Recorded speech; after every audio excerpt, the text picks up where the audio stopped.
A umidificação e o aquecimento do ar inspirado é diferente em neonatos em relação aos adultos, quando eles estão em ventilação mecânica? Fica aqui comigo nesse vídeo que eu vou te falar mais sobre esse tema. Se você ainda não está inscrito aqui no canal, aproveite para se inscrever, assim você fica sabendo sempre que eu postar um vídeo novo. Aproveita e ativa o sininho para receber a notificação quando tiver vídeo novo no canal.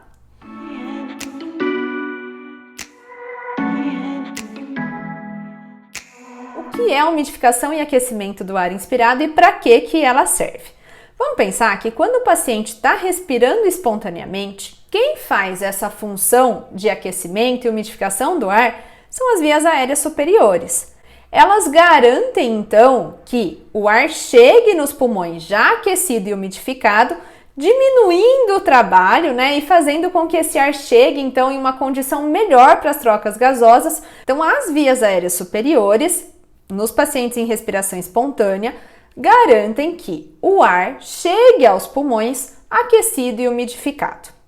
Quando o paciente está utilizando uma via aérea artificial, ou seja, ele está entubado ou traqueostomizado, o paciente perde essa função das vias aéreas superiores. O ar não está passando antes pelas vias aéreas superiores para ser aquecido e umidificado antes de chegar nos pulmões. Ele vai direto do tubo ou direto da cânula de traqueostomia.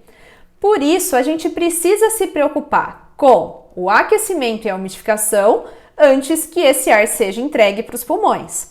E aí a gente tem duas formas principais de fazer aquecimento e umidificação do ar inspirado na ventilação mecânica. Primeiro, por meio de umidificação ativa, que é esse daqui que vocês estão vendo, a famosa panelinha, jarro, tamborzinho, enfim, cada um fala de uma forma. Então, isso significa que o ramo inspiratório do ventilador vai ser primeiro conectado a essa panelinha, que vai aquecer, umidificar o ar antes de chegar no paciente. Tomar muito cuidado, é importante quando a gente está usando esse sistema de umidificação que a gente verifique a montagem do ventilador para ver se está correto, porque às vezes está o ramo expiratório passando ali pela panelinha, ou seja, o ar está chegando seco para o paciente, sem umidificação, sem aquecimento, a chance de formar rolhas de secreção é muito grande, tá? Então, mesmo que não seja uma função do fisioterapeuta montar o ventilador mecânico, é uma função do fisioterapeuta garantir uma boa função respiratória. Então, sempre verifique o circuito se está montado certinho, daí a importância da gente conhecer a montagem, tá? Bom, então essa é a forma de umidificação ativa. A gente tem também a umidificação que é chamada de passiva, que é feita por meio de filtros HME, como esse daqui. Esse filtro HME, ele é chamado de umidificação passiva porque imaginem que isso daqui vai ser conectado entre o Y do ventilador e o tubo do paciente e o ar vai chegar para o paciente. Esse paciente, então, nessa primeira respiração, vamos imaginar, vai aquecer e umidificar o ar. Quando a gente vai fazer bafinho no espelho, o que acontece? Faz aquele bafinho porque o ar está mais quente do que aquele que entrou e está mais umidificado. Esse equipamentozinho aqui vai pegar esse calor, vai pegar essa umidade e vai mandar de novo para o paciente na próxima inspiração. Por isso que ele é chamado de umidificador passivo, porque ele vai pegar calor e vapor de água do paciente e vai devolver na próxima inspiração. Qual que é a principal limitação do uso desse equipamento, que é chamado de filtro HME, nos neonatos? Bom, primeiro que os neonatos, eles têm uma instabilidade térmica. Nem sempre eles vão conseguir fazer uma boa regulação de temperatura, não à toa eles ficam na incubadora aquecida para manter uma temperatura adequada e isso pode prejudicar essa função de aquecimento e umidificação do ar. Além disso, existem relatos que esse equipamentozinho pode aumentar ainda mais a resistência, que já está alta nos neonatos.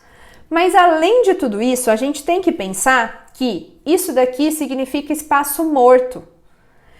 Mesmo os modelos neonatais como esse, é diferente desse, olha o tamanho, Aqui é de um adulto, aqui é de um neonato. O tamanho é menor? É. O volume é menor? É.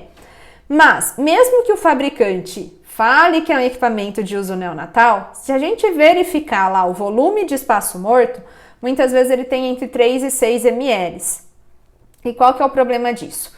Nos bebês, principalmente nos prematuros de baixo peso, muitas vezes o volume corrente total é de 3 a 6 ml. A gente acaba perdendo muito volume aqui no espaço morto, instrumental, e não garantindo uma boa ventilação para o nosso paciente, tá? Então existem limitações, apesar de ser o mais utilizado em adultos, né? A gente tem essas limitações para o uso do HME em neonatos. Por isso que a forma mais comum de umidificação e aquecimento do ar inspirado nos neonatos que estão em ventilação mecânica é por meio da umidificação ativa, né? O velho tamborzinho que a gente utilizava anteriormente em adultos, em alguns casos ainda precisam ser utilizados, mas que na maior parte das vezes a gente substitui pelo HME. Nos neonatos, principalmente nos prematuros extremos, a gente dá preferência então para a umidificação ativa, tá certo? Bom, espero que eu tenha te ajudado. Se você gostou desse vídeo, deixe aqui o seu like e eu te vejo numa próxima.